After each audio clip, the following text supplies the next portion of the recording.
السلام عليكم ورحمة الله وبركاته. إن الحمد لله نحمده ونستعينه ونستغفره ونستهديه ونعوذ بالله من شرور أنفسنا ومن سيئات أعمالنا. من يهده الله فلا مضل له ومن يضلله فلا هادي له. وأشهد أن لا إله إلا الله وحده لا شريك له وأشهد أن محمدا عبده ورسوله صلى الله تعالى عليه وعلى آله وصحبه أجمعين.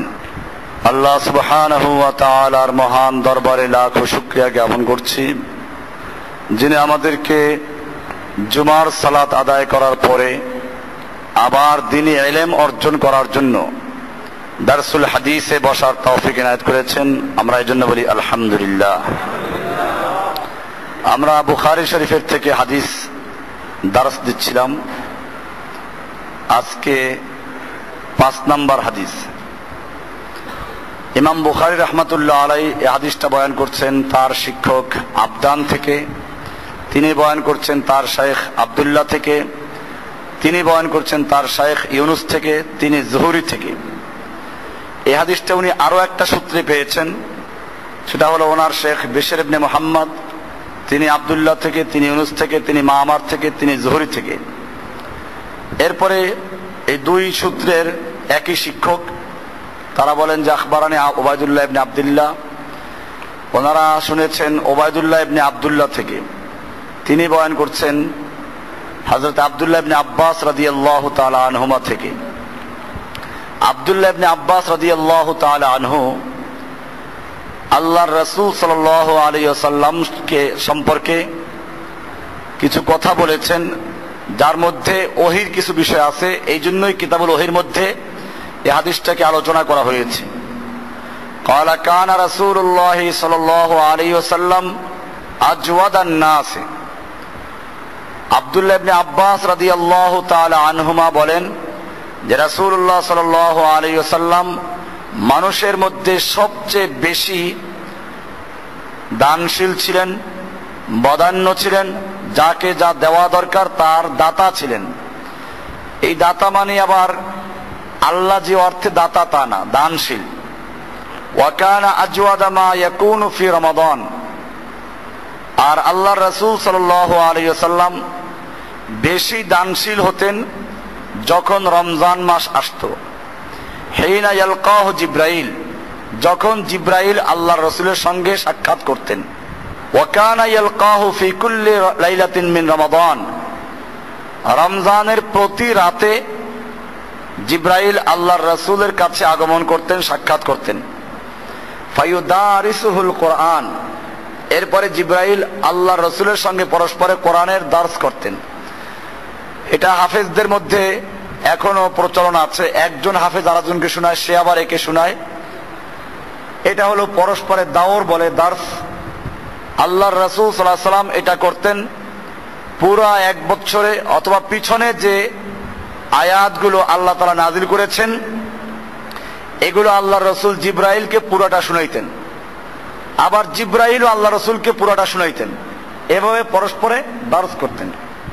এরপরে ইবনে আব্বাস রাদিয়াল্লাহু তাআলা আনহু আল্লাহর রাসূল সাল্লাল্লাহু আলাইহি ওয়াসাল্লাম সম্পর্কে একটা কথা বলেছেন, যে কথাটা সত্যিকার অর্থে একজন নিজের আপনজনের প্রশংসা করতে গিয়ে দুনিয়ার কোন সাধারণ মানুষের পক্ষে এটা বলা সম্ভব না। এটা আল্লাহর রাসূল সাল্লাল্লাহু আলাইহি ওয়াসাল্লামের ইউনিভার্সিটির ছাত্র যারা, তাদের পক্ষেই বলা সম্ভব। তিনি বলেছেন ফালা রাসূলুল্লাহ সাল্লাল্লাহু আলাইহি ওয়াসাল্লাম আজওয়াদু বিল খাইরি মিনার রিহিল মুরসালা। যে নিশ্চয়ই রাসূলুল্লাহ সাল্লাল্লাহু আলাইহি ওয়াসাল্লাম রিহে মুরসালা, বসন্তের প্রথম দিকে যে বাতাস চালু হয়, এই বাতাসের চেয়েও আল্লাহর রাসূল সাল্লাল্লাহু আলাইহি ওয়াসাল্লাম বেশি দানশীল ছিলেন। এটা কি বললেন? বসন্তের যে শুরুর দিকে বাতাস প্রবাহিত হয়, এই বাতাসের মধ্যে 3টা ক্রিয়া আছে। এক হলো এটা খুব দ্রুত কাজ করে, 2 নম্বর হলো এটা গাছগাছালি সব কিছুর মধ্যে নতুন করে সবুজ এনে দেয়, রঙের পরিবর্তন করে। আর তৃতীয়ত আমভাবে ব্যাপকভাবে এটার দ্বারা সকলেই উপকৃত হয়। গাছগাছালি বলেন, প্রাণী জগৎ বলেন, সবকিছু উপকৃত হয়। আল্লাহর রাসূল সাল্লাল্লাহু আলাইহি ওয়াসাল্লাম এর প্রশংসা করতে গিয়ে তিনি বললেন যে আল্লাহর রাসূল সাল্লাল্লাহু আলাইহি ওয়াসাল্লাম এই যে বাতাস প্রবাহিত হয় আল্লাহর পক্ষ থেকে, এই বাতাসের চেয়েও বেশি দানশীল ছিলেন। তার মানে এক তো আল্লাহর রাসূল সাল্লাল্লাহু আলাইহি ওয়াসাল্লামের যে দাওয়াত, তার যে দান, এখানে দান বলতে সবচেয়ে বড় হলো মানুষের জন্য হেদায়েতের প্রচার করা, এটা বড় দান। আল্লাহর রাসূল সাল্লাল্লাহু আলাইহি ওয়াসাল্লাম একবার সাহাবীদেরকে জিজ্ঞেস করলেন, তোমরা কি জানো যে সবচেয়ে বড় দানশীলকে? মান আজওয়াদুল জুদান, সবচেয়ে বেশি দানশীলকে তোমরা কি জানো? তো সাহাবায়ে কেরাম মনে মনে তালাশ করতে লাগলেন, আমাদের এলাকায় আমাদের দেশে কে বড় দানশীল আছে? আল্লাহর রাসূল সাল্লাল্লাহু আলাইহি ওয়াসাল্লাম হেসে বললেন, আলাইসাল্লাহু আজওয়াদা জুদান, আল্লাহ কি সবচেয়ে বড় দানশীল নন? আল্লাহু আকবার। কল্পনাই করা যাবে না। এই যে আমরা বসে বসে বাতাস নিচ্ছি, কার দান? আলো গ্রহণ করছি, কার আলো? মাস শেষে যদি জিবরাইল আসতো, এই দেশে যতটুকু বৃষ্টি হয়েছে এর বিল দাও, মিকাইল এসে বলল, জিবরাইল এসে বলল সূর্যের আলোর বিল দাও। সূর্যের আলো এমনি তো আমরা ব্যবহার করছি, এখন আবার কি করে, ওই যে সৌর বিদ্যুতের মাধ্যমে এখন রাত্রেও জ্বালায়। যদি জিবরাইল ফেরেশতা এসে বলতেন যে সূর্যের আলো যেই পরিমাণ তোমরা বাংলাদেশে ব্যয় করছো, এটার জন্য বিল পেশ করতে হবে, এত টাকা বিল দেওয়া সম্ভব ছিল? দুনিয়ার যত বিদ্যুতের যত লাইন আছে সব যদি একসাথে চালু করে, এরপরে সূর্যের আলো সমান হবে? রাতের বেলায় যারা বিদেশ ভ্রমণ করেছেন প্লেনে চড়ে, নিচের দিকে তাকাইলে দেখা যায় এই বড় বড় শহরগুলো এক একটা ঝাড়বাতির মতো মনে হয়। এটা করাচি শহর, এটা ঢাকা শহর, এটা অমুক শহর। তো এই যে যত আলো জ্বলে এগুলো কিচ্ছু না, পুরো দুনিয়া অন্ধকারে দেখা যায়। তো সূর্যের আলো, এক সূর্য পুরো দুনিয়াকে আলোকিত করে। বিল দেওয়ার কোনো সুযোগ ছিল আমাদের? এরপরে আমাদের নিজেদের মধ্যে আল্লাহর যে অনুদান, এই হাতগুলো দেখেন কি সুন্দর, এটা যত ঘষেন এটা কালো হয়, কিন্তু আরেক জায়গায় ঘষেন না, কালো হয়ে যাবে। কি হয়ে যাবে? এই কপালে দেখেন না, ঘষা খেতে খেতে কালো দাগ পড়ে যায়। তো এরকম আল্লাহ তাআলা যে কি সুন্দর করে সৃষ্টি করেছেন, মুখটাকে কি সুন্দর দাঁত দিয়ে সাজাইলেন। দাঁতের ভিতর একটা জিহ্বা আছে, আমি বলছিলাম যে এই জিহ্বাটা 32টা শত্রু দিয়ে ঘেরাও করা, কিন্তু জিহ্বাটা ওই শত্রুদের উপর খুব দয়ালু। যখন কোনো খাদ্যের লোকমা টুকরা দাঁতের মধ্যে আটকা পড়ে যায়, জিহ্বার কোনো শান্তি থাকে না, ওইখানে আঘাত করতেই থাকে, গুঁতোতে থাকে, যতক্ষণ পর্যন্ত ওই খাদ্যের টুকরা, রুটির টুকরা, ভাতের টুকরা বা গোশতের টুকরা যেটা আটকে গেছে ওটা বের না করতে পারবে অতক্ষণ শান্তি নাই। তো বিষয়টা হচ্ছে আল্লাহ তাআলা এরপরে নাকটা দিলেন। খাবারের লোকমা মুখে দেওয়ার সঙ্গে সঙ্গে, কম্পিউটার তো চালু করতে দেরি লাগে, এখানে দেরি লাগে না, সঙ্গে সঙ্গে রিপোর্ট চলে আসে, এটা বাসি খাবার, এটা পচা খাবার, এটা অর্ধেক নষ্ট, এটা মোটামুটি চলে। এই যেই খাবারের যেই মান, সঙ্গে সঙ্গে রিপোর্ট পেশ করে দেয়, ঠিক কিনা? আল্লাহু আকবার। চক্ষু, এইরকম প্রত্যেকটা যে আল্লাহর অঙ্গ প্রত্যঙ্গ দেওয়া, এই সবগুলো কারণে এমন। এই জন্য আল্লাহ রাসূল সাল্লাল্লাহু আলাইহি ওয়াসাল্লাম বললেন যে তোমরা দানশীল কে কোথায় আছে তালাশ করা শুরু করেছো, সবচেয়ে বড় দানশীল কে? আলাইসাল্লাহু আজওয়াদা জুদান, আল্লাহ কি সবচেয়ে বড় দানশীল নন? আলাইসাল্লাহু আজওয়াদা জুদান। এরপরে বলেন সুম্মা আজওয়াদু জুদান আজওয়াদু বনি আদম আনা, এরপরে বনি আদমের মধ্যে সবচেয়ে বড় দানশীল আমি। বনি আদমের মধ্যে সবচেয়ে বড় দানশীল আমি। কেমনে? মানুষ কি করে? এক তো হলো বাহ্যিকভাবে সাহায্য করে, আল্লাহ নবী এটাও করতেন, যে যে জন্য আসতো আল্লাহ নবী সাহায্য করতেন। আর এটা বাস্তব, এখনো দেখবেন এই যে অনেক অসহায় গরিব মানুষেরা দেখবেন যে আসলে আসে আমাদের কাছে, কারণ ওই কোনো বাড়িতে যাওয়া তো সুযোগ নেই, কেউ টাকা ধার চায়। বহু লোক আছে এলাকায় যারা একটু গরিব শ্রেণীর যারা আছে, আমাদের কাছে হুজুর একটু বিপদে পড়ে গেছি, কিছু টাকা দরকার, আমরা আমাদের সাধ্য মতো পারলে নিজেরা সহজে করি, না পারলে কাউকে বলে দেই। তো আল্লাহর রাসূল সাল্লাল্লাহু আলাইহি ওয়াসাল্লামের একটা সুন্নাহ, এরপরে সবচেয়ে বড় যে অনুদান আল্লাহ রাসূল সাল্লাল্লাহু আলাইহি ওয়াসাল্লামের, তা হচ্ছে দিন পৌঁছে দেওয়া। কি করে দেওয়া? আল্লাহ তাআলার আমানত, আল্লাহর দিন আমাদের পর্যন্ত পৌঁছাইয়ে দেওয়া, এটা সবচেয়ে বড় অনুগ্রহ। এজন্য ইবনে আব্বাস রাদিয়াল্লাহু তাআলা আনহুমা আল্লাহর রাসূল সাল্লাল্লাহু আলাইহি ওয়াসাল্লামের প্রশংসা করতে গিয়ে বললেন যে নিশ্চয়ই আল্লাহর রাসূল সাল্লাল্লাহু আলাইহি ওয়াসাল্লাম এই প্রবাহিত বাতাস, শীতল বাতাসের চেয়েও আল্লাহর রাসূল সাল্লাল্লাহু আলাইহি ওয়াসাল্লাম বেশি দানশীল ছিলেন।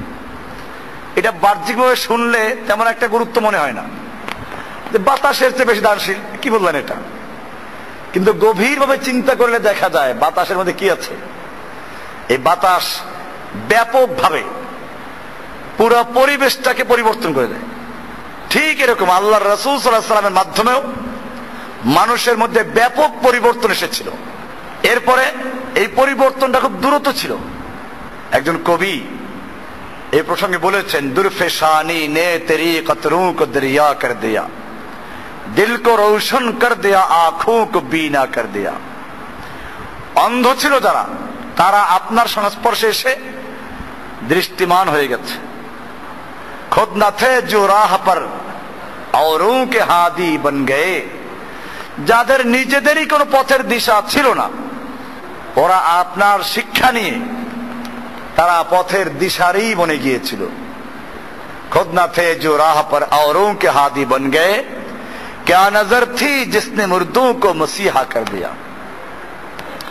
তো এইভাবেই আল্লাহ তাআলা আল্লাহর রাসূলের মাধ্যমে ব্যাপকভাবে দ্বীন প্রচার করেছেন, এবং এই জন্য আল্লাহর রাসূল সাল্লাল্লাহু আলাইহি ওয়াসাল্লাম যথেষ্ট কষ্ট করেছেন। আমাদেরও মনে রাখতে হবে যে আমরাও যারা দ্বীন আল্লাহ তাআলা বুঝার তৌফিক দান করেছেন, আমাদেরও এই বাতাসের মতো কি হতে হবে? উদার হতে হবে। বাতাস আল্লাহর নেয়ামত, কাফেরের গায়ে লাগে, মুনাফিকের গায়ে লাগে, আল্লাহ দুশমনদের গায়ে লাগে। আমাদেরও ব্যাপকভাবে কাজ করতে হবে। এরকম ভাবে দ্রুত বাতাস যেমন দ্রুত পৌঁছায়, এরকম দ্রুত পৌঁছাইতে হইবে। আর একটা হলো বাতাস কি করে? কালার চেঞ্জ করে দেয়। আমাদেরও মানুষের কালার চেঞ্জ করতে হবে। যার দাড়ি নেই দাড়ি মুখে আনতে হবে। যে ইহুদি খ্রিস্টানদের তরিকা অনুসরণ করে, আল্লাহর রাসূল সাল্লাল্লাহু আলাইহি ওয়াসাল্লাম কি করতেন? এই হাদিসটা কি অর্থ? মান তাশাব্বাহা বিকওমিন ফাহুয়া মিনহুম। এটা চেঞ্জ করে দেওয়া। একজন মুসলিমের সবকিছু পরিবর্তন হয়ে যাবে। আগের যুগের থেকেই তো ইহুদিদের, এই খ্রিস্টানদের এই যে ঈসাই সাল, এটা আগে থেকেই ছিল। তাহলে মুসলিমরা কেন আবার হিজরি সন চালু করলো? কারণ আল্লাহ নবীর সাহাবীরা বুঝতেছিলেন যে আমাদের এই ইংরেজদের তারিখ অনুযায়ী তারিখ দেওয়াটা চলবে না, আমরা ওদের তারিখ দিয়ে তারিখ দেই। এটাই এখন একরকম ব্যাপক হয়ে গেছে। আমাদের চেষ্টা করতে হবে এই ইংরেজি তারিখ বাদ দিয়ে হিজরি তারিখ চালু করা যায় কিনা। আর এটা একটা ইংরেজদের অনুসরণ করা। একটা ইংরেজ যখন দেশে আসে, এই দেশে আসে, হয়তো খোঁচা লেগে প্যান্টের এক জায়গায় ফিরে গেছে, ও চিন্তা করলো প্যান্টটাকে ফেলাই দেবো, ওইখানে পকেট লাগাই দিই। লাগাইলে হাঁটুতে একটা পকেট, ছিঁড়ে গেছে রিক্সা থেকে নামার সময়। ওর দেশে রিক্সা নাই, খোঁচা লেগে ওর প্যান্ট ছিঁড়ে গেছে। করলো কি? একটা তালি লাগাই দিল, পকেট লাগাই দিল। এই বাঙালি মনে করলো এটা একটা ফ্যাশন। ওরা ওদের কি করা শুরু করলো? এই প্যান্টের মাঝখানে হাঁটুর উপর একটা পকেট লাগা শুরু করে দিল। এরকম একটা ইংরেজকে দেখলো, ও কি করে এই হাঁটুর উপর একটা প্যান্ট পরলো, এটা পরা শুরু করে দিল। এই যে তাশাব্বু বিকওম, ইহুদি খ্রিস্টানদের অনুসরণ করা, এগুলো আমাদের বর্জন করতে হবে। এটাকে বলে পরিবর্তন, চেঞ্জ করা। আবার ওই সেই কিনা ওই পত্রিকা আছে কি একটা যেন, বদলে দাও বদলে যাও, ওটা না। হ্যাঁ, এগুলো ভুয়া কথা। আল্লাহর সৃষ্টিকে বদলান জায়েজ নাই। এই জন্য ওরা দাড়ি টাড়ি আমি বদলাই যায়। আল্লাহর সৃষ্টিকে বদলান যাবে না। হ্যাঁ, আমরা আল্লাহর যে হুকুম আছে এর উল্টো যারা করে, ওদেরকে চেঞ্জ করে আল্লাহর হুকুমের দিকে নিয়ে আসতে হবে। এই কাজটা আমাদের করতে হবে। তাহলে এখানে এই হাদিসের মধ্যে ইবনে আব্বাস রাদিয়াল্লাহু তাআলা আনহু বললেন যে আল্লাহর রাসূল ফালা রাসূলুল্লাহ সাল্লাল্লাহু আলাইহি ওয়াসাল্লাম আজওয়াদু বিল খাইরে মিনার রিহিল মুরসালা। যে প্রবাহিত বাতাস, আল্লাহর কর্তৃক যে বাতাস পাঠানো হয়, এই বাতাসের চেয়েও বেশি দানশীল ছিলেন আল্লাহ রাসূল সাল্লাল্লাহু আলাইহি ওয়াসাল্লাম। তো এটা কি তুলনা করলেন? এটার মধ্যে এই বিষয়গুলো জড়িত আছে। ব্যাপকভাবে উপকার করা, খুব দ্রুত উপকার করা এবং পুরা পরিবেশের রং পরিবর্তন করে দেওয়া। আমাদেরকেও মনে রাখতে হবে, আমাদের ওই তিনটা কাজ করতে হবে। এই তিনটা কাজ করতে গিয়ে আমি আগে বলেছি যে নিরলস ভাবে কাজ করতে হবে। আমরা যেন আল্লাহর দরবারে আল্লাহর দিনের একজন সৈনিক হিসেবে কাজ করতে পারি। অনেক ভাইয়েরা প্রায় ফোন করেন যে আমরা এই যে দিনের দাওয়াত পাইলাম, এখন আমরা কি করতে পারি। আমরা এটা বলে দিচ্ছি, সবসময় বলি যে আবু বকর সিদ্দিক রাদিয়াল্লাহু তাআলা আনহু যখন ইসলাম গ্রহণ করলেন, উনি এই প্রশ্নই করেছিলেন, ইয়া রাসূলুল্লাহ, এখন আমার কাজ কি? আল্লাহর রাসূল সাল্লাল্লাহু আলাইহি ওয়াসাল্লাম বলেন, আমার যে কাজ তোমারও সেই একই কাজ। এইটি আবু বকরকে বলা মানে আমাদের সবাই কি বলে দেওয়া, আল্লাহর রাসূল সাল্লাল্লাহু আলাইহি ওয়াসাল্লামের যে কাজ ছিল আমাদেরও কি। আল্লাহর রাসূল সাল্লাল্লাহু আলাইহি ওয়াসাল্লাম দাওয়াত দিয়েছিলেন কার জন্য? আল্লাহর দিকে আহ্বান করেছেন। আমরা দাওয়াত দেব কার দিকে? আল্লাহর রাসূল সাল্লাল্লাহু আলাইহি ওয়াসাল্লাম যে দল বলেন, যে মত বলেন, যে মাযহাব বলেন, সেই মাযহাব, সেই দল, সেই মতের নাম কি? আমরাও সেই ইসলামেরই দাওয়াত দিব। আল্লাহর রাসূল সাল্লাল্লাহু আলাইহি ওয়াসাল্লামের কাছে যারা এই ইসলামের দাওয়াত দিতেন তাদের পরিচয় ছিল মুসলিম। তাদের পরিচয় ছিল কি? আমরা মুসলিম। আল্লাহর রাসূলের সাহাবীরা কাজ করতেন কাকে খুশি করার জন্য? না কোনো নেতা নেত্রী খুশি করার জন্য, কোনো মানুষকে খুশি করার জন্য, কোনো বুজুর্গকে খুশি করার জন্য। খুশি করব কাকে? আমরাও কাজ করবো কাকে খুশি করার জন্য? হ্যাঁ, এই কাজ করতে গিয়ে আমাদের একজন আমির দরকার, একজন রাহবার দরকার। সেটা তো আমরা বলি যে এটা ইসলামের একটা গুরুত্বপূর্ণ অধ্যায়। এটাই ছিল মুসলিমদের বড় সম্পদ, যে মুসলিমদের সব সময় একজন ইমাম থাকবে। কি থাকবে? আমিরুল মুমিনিন থাকবে, খলিফাতুল মুসলিমিন থাকবে। এবং সেজন্যই আল্লাহর রাসূল সাল্লাল্লাহু আলাইহি ওয়াসাল্লাম অনেকগুলো হাদিস বলেছেন যে তোমরা শুনবে এবং মানবে কার কথা? তোমাদের আমিরের কথা। ওয়ালাউ কানা আবদান হাবাশিয়ান, একজন হাবশী গোলামকেও যদি তোমাদের আমির নিয়োগ করা হয় তোমরা তার কথা শুনবে, মানবে, যতক্ষণ পর্যন্ত সে আল্লাহর কিতাব দিয়ে তোমাদেরকে পরিচালনা করবে, আল্লাহ রাসূলের সুন্নাহ দিয়ে পরিচালনা করবেন। এই কারণেই আল্লাহ রাসূল কথা বলেছেন, যে ব্যক্তি ইমামের বায়াত থেকে বা ইমামের বায়াতকে নিজের গর্দান থেকে খুলে ফেললো, সে ইসলামের রজ্জুকে নিজের গর্দান থেকে খুলে ফেললো। এটা গুরুত্বপূর্ণ অধ্যায়, গুরুত্বপূর্ণ বিষয়। এই কারণেই মুসলিমরা আল্লাহর নবীর ইন্তেকালের পরে, মৃত্যুর পরে, আল্লাহ নবীর মৃত্যু পরে সাহাবীরা আবু বকরের লাশ, আল্লাহ রাসূলের লাশ দাফন করা বাদ দিয়ে লিপ্ত ছিলেন কিসে? খলিফা নিয়োগ করা ব্যাপারে, যে খলিফা ছাড়া মুসলিমরা কোনো কাজ করতে পারে না। আবু বকর সিদ্দিক খলিফা নিযুক্ত হলেন, এরপরে কি হয়ে গেল? অন্যান্য কাজগুলো সমাধান করা, আল্লাহ রাসূলের লাশ দাফন করা হলো, আরো সব কাজগুলো আঞ্জাম দেওয়া শুরু হলো। কাফেররা ভয় পেয়ে গেল, যারা এতদিন পর্যন্ত অপেক্ষা ছিল মুহাম্মদ সাল্লাল্লাহু আলাইহি ওয়াসাল্লাম মারা যাওয়ার সঙ্গে সঙ্গে আমরা মদিনায় হামলা করব। একদিকে যাকাত দিতে অস্বীকার করলো, আর একদিকে মুসাইলামাতুল কাযযাবের নবুয়ত দাবির দাররা খুব উঠে পড়ে লাগলো। চতুর্মুখী ফিতনা, যে কারণে ওমর ইবনুল খাত্তাবের মতো একজন লৌহ মানব, আসাদ্দুহুম ফি আমরিল্লাহ, যাকে আল্লাহর নির্দেশে ব্যাপারে কঠোর বলা হয়েছে, এই ওমর ইবনুল খাত্তাব পর্যন্ত আবু বকরের কাছে গিয়ে বলে, আবু বকর, এই মুহূর্তে একদিকে অমুসলিমদের হামলার আশঙ্কা, আর একদিকে কিছু লোক মুরতাদ হয়ে গেছে, আর একদিকে মুসাইলামাতুল কাযযাবের মিথ্যা নবী দাবুদারের অনুসারী একদল উম্মত হয়ে যাচ্ছে। যাকাত দিতে একটা লোক অস্বীকার করেছে, যারা তারা তো ইসলাম ত্যাগ করে নাই, ওরা ইসলাম থেকে সরে যায় না, শুধু যাকাত দিতে অস্বীকার করেছে। এদের বিরুদ্ধে এখন লড়াই না করলে কেমন হয়? আবু বকর সিদ্দিক রাদিয়াল্লাহু আনহু কি বলেছিলেন? যে ওমর জাহেলি যুগে সিংহ ছিলে, আর ইসলামে এসে এখন শিয়াল হয়ে গেছো। জেনে রাখো, আল্লাহর নবীর যুগে যারা একটা বকরির বাচ্চা যাকাত দিত, অথবা উটের সঙ্গে উটের রশিটা দিত, আমি তার বিরুদ্ধেও যুদ্ধ করব। এরপরে তিনি পরিষ্কার করে দিলেন, আয়ান কুসুদ্দিন ওয়া আনা হাই, দ্বীনের সামান্য ক্ষতি হবে আর আমি জীবিত থাকব। এটা পরিষ্কার হয়ে যায়। ইসলাম রক্ষার জন্য মুসলিমরা জান দিবে, না মুসলিমদের রক্ষার জন্য ইসলাম বিসর্জন দেব? এখন তো ওটাই হচ্ছে।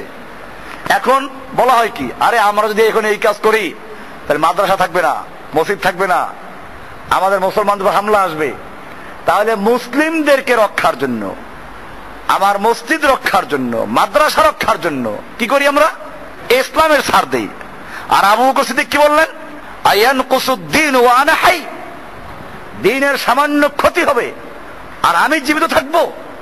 আল্লাহর কসম, যারা আল্লাহর নবীর যুগে উটের রশিটা পর্যন্ত দিত অথবা একটা বকরির বাচ্চা যাকাত দিত, আমি তার বিরুদ্ধে লড়াই করব। ওমর বুঝতে পারলেন যে আবু বকর সিদ্দিক এ ব্যাপারে পরিষ্কার। এরপরে তিনিও তার মত পাল্টালেন। এরপরে যখন এই ঘোষণা চলে গেল, ওই যারা যাকাত দিত সেও তারাও যাকাত দেওয়া শুরু করলো। এরপরে যারা হামলা করার চিন্তা ভাবনা করছিল তারাও সরে গেল। মোরতাদরাও আবার ফিরে আসলো, কিছু কিছুকে জাহান্নামে পাঠানো হলো। মুসাইলামাতুল কাযযাবের বিরুদ্ধে সৈনিক পাঠানো হলো, তাকেও হত্যা করা হলো। সব ঠিক হয়ে গেছে, ঠিক কিনা? একটু খালি মুসলিমরা দাঁড়াইলেই হয়, সাহায্য করা মালিক কে? এই জন্য ভয় পাওয়ার কোনো কারণ নেই। আমি তো এই কথা সবসময় বলে থাকি যে আমাদের জীবনটা কার জন্য, মরণটা কার জন্য। কত মানুষ ডাকাতের হাতে মরে, গাড়ি অ্যাক্সিডেন্ট করে মরে, তা আমরা মরবো না? এই গত রাত্রে আমরা আসছি, এই রাত্রে আসছি আমরা সেই জালগাড়ির থেকে আস্তে আস্তে কটা বাজে গেল, আমার সাথে লোক থেকে চেষ্টা ছিল, আর অনেকে ছিল। হঠাৎ করে দেখি যে গাড়ির লাইন পড়ে গেছে। কি ব্যাপার? কি বিশাল এক গাছ, এমনি গাছ ফেলায় নাই, ডাকাতরা ওই যে বড় রাস্তা মানে বড় গাছ থাকে, ওই গাছ কেটে ফেলাইছে। ডাল পালা সব মিলে তো বিশাল ব্যাপার। তো আমরা তাড়াতাড়ি গাড়ি ব্যাক করে যাওয়া শুরু করছি। পরে দেখলাম পুলিশে গাড়ি আসতেছে। বললাম যে ওদিকে কি হয়েছে দেখি, সব ইয়ে হয়েছে, গাছ যে বড় একটা গাছ ফেলাইছে, আপনারা এখন জানেন না, আমরা যাইতেছি। তো যাই হোক, ডাকাতি করছেও কিছু। এই যে বিষয়গুলো, কত লোক মারা যায় রাস্তায়। আমি সফর করি সবসময়, এখন সফরে থাকি, দেখি কত লোক মারা যায়। ওই আপনার যশোর থেকে যারা জানেন তারা জানেন, গত সপ্তাহে কি করলাম, যশোর ছিলাম, যশোর থেকে চলে গেছি কোথায়? সিলেট। সিলেটের থেকে আরো অনেক জায়গায় বাঘা গ্রাম আছে, বাঘা এলাকা, ওই এলাকায় প্রোগ্রাম করছি। সিলেট থেকে গিয়ে, এই যশোর থেকে গিয়ে প্রোগ্রাম করে তারপরে দিন গেছি বরগুনা। বরগুনার থেকে আসলাম জালুকাঠি, সেখান থেকে আজকে আসলাম। আজকে আমার প্রোগ্রাম ছিল বরগুনা, এই আপনার বরিশাল, এই জুমার পরে যাওয়ার কথা ছিল, এটা বাতিল করেছি। তো রাস্তাঘাটে দেখি যে কত মানুষ মরে। তো আমরাও যদি মরি তো মরবো কার জন্য? মরণ যদি লেখা তাকে ফিরাইতে পারবো? খালিদ বিন ওলীদ রাদিয়াল্লাহু তাআলা আনহু ওনার মৃত্যু রোগে আক্রান্ত অবস্থায় বলছিলেন, ওই যারা মৃত্যুকে ভয় করে জেহাদে যাও না, যারা মৃত্যুকে ভয় করো যে জেহাদে গেলে মরে যাব, তারা এই খালিদ বিন ওলীদকে দেখো। খালিদ বিন ওলীদের দেহের কোন একটা জায়গা বাকি নেই যেখানে তীর তরবারি কোনো জখম না আছে। আর আজকে সে বিছানায় শুয়ে শুয়ে মরে। মৃত্যু যদি লড়াইয়ের ময়দানে গেলে মৃত্যুই হয়, তাহলে খালিদ বিন ওলীদ এখন আর বিছানায় শুয়ে শুয়ে মরতো না। মৃত্যু যদি তোমার লেখা থাকে, তুমি যুদ্ধের ময়দানে যাও বা না যাও, তোমার মৃত্যু ওই সময় ওই জায়গায় হবেই। আর মৃত্যু লেখা না থাকে, তুমি দুশমনদের ভিড়ের মধ্যে গেলেও তোমার মৃত্যু হবে না। এই জন্য মরণ লেখা আছে আমাদের। মরণ কি আছে? নির্ধারিত আছে, আমাদের মনে রাখতে হবে। এই জন্য আমরা কাউকে ভয় করবো। ভয় করবো কাকে? আমরা এখন এখানে আছি, যদি আমাদের এখানে থাকা না যায়, সেজন্য আমরা কি ইসলামের দাওয়াত বন্ধ করে দেবো? আমরা যেখানে যাবো সেখানে ইনশাআল্লাহ ইসলামের দাওয়াতে কাজ করবো। এটা আমাদের মনে রাখতে হবে। আমাদের কোন জায়গা স্থায়ী না। স্থায়ী জায়গা আমাদের কোথায়? জান্নাত। কোথায়? এই জান্নাতে যাওয়ার আগ পর্যন্ত কোনো স্থায়ী নেই। কাজে সেই জান্নাতে যাওয়ার জন্য আমাদের চেষ্টা করতে হবে। আর সেই জান্নাতে যাওয়ার কাজ কি? আল্লাহ বলছেন, ফামান কানা ইয়ারজু লিকা রাব্বিহি ফালইয়ামাল আমালান সালিহা ওয়ালা ইউশরিক বিইবাদাতি রাব্বিহি আহাদা। যারা আল্লাহর সাক্ষাৎ লাভ করতে চাও, আল্লাহর সাক্ষাৎ লাভ করতে চাও, তারা ফালইয়ামাল আমালান সালিহা, আমলে সালেহ করো, নেক আমল বেশি করে করো, যেগুলো আল্লাহর হুকুম সেগুলো পালন করো। আর ওয়ালা ইউশরিক বিইবাদাতি রাব্বিহি আহাদা, আর তার রবের ইবাদত করতে কাউকে শরীক করতে পারবে না। শরীক করা যাবে না, অংশীদার করা যাবে, শিরিক করা যাবে না। এটা আমরাও সেই দাওয়াত দিব, তাওহীদের দাওয়াত, শিরিক বিদাতের দাওয়াত সব জায়গায় দিব ইনশাআল্লাহ। আমরা যত দাওয়াত দিব, আমাদের নিজেদের ঈমান তত কি হবে? বৃদ্ধি হবে। যাকে দাওয়াত দিলাম সে হেদায়েত যদি কবুল নাও করে, তারপরে আমাদের মেহনত কি হবে না? বিফল যাবে না। আমাদের আজর কার কাছে? আমরা কাজ করবো কাকে খুশি করার জন্য? আমাদের দল ভারী করা না, হ্যাঁ, আমাদের কোনো ভোট পাওয়ার উদ্দেশ্য না। বরং আমরা তো এগুলো বলি যে কুফরি মত, এগুলো ভোট পড়ে, এগুলো সব কি পরিষ্কার দিন কায়েমের জন্য।